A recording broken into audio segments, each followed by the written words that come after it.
Hello everyone and welcome to my nerdy little corner of the internet. Welcome back to the classroom as we return to TCG 101.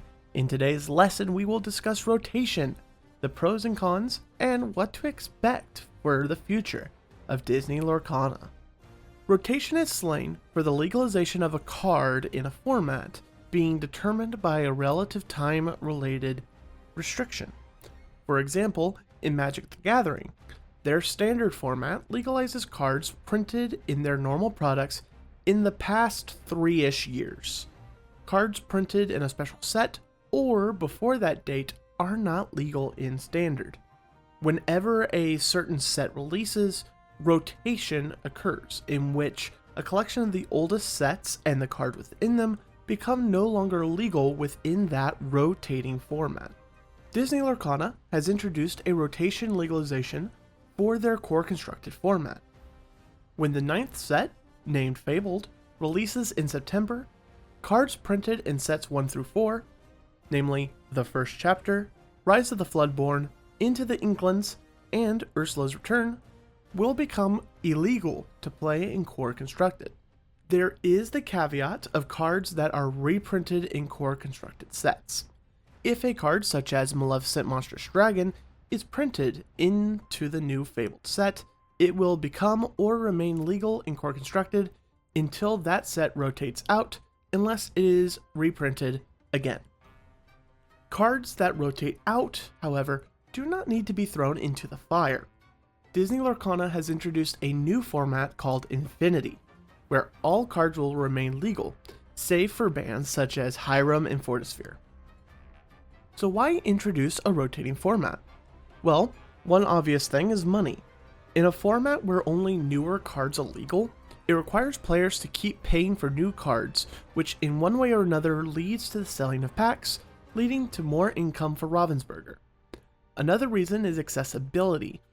Newer players may have a hard time affording or getting access to cards from the First Chapter and other older sets. Thus, they could be priced out of playing the game entirely unless there is a more accessible format. Finally, a good reason is balance. Without rotation, the only reason for competitive players to purchase new cards is because the cards are more powerful than previous ones.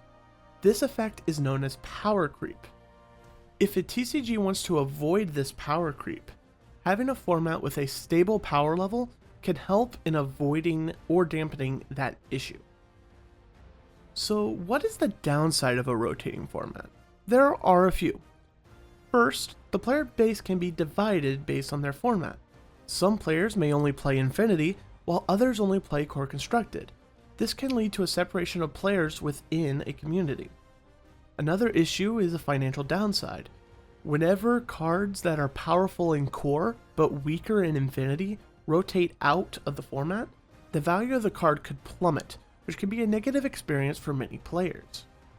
Also, if an older player steps away from core or Lorcana in general for a few years and tries to come back in, it can be difficult for them to catch up to the core format as their entire collection has rotated out and is no longer legal. Personally, I believe the introduction of a rotating format will be a net positive.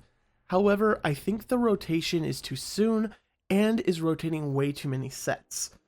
With the release of Fabled, core constructed will go from 8 legal sets to 5, and assuming a similar rotation cycle in the future, the format will have varying levels of power, which can affect the experience of players.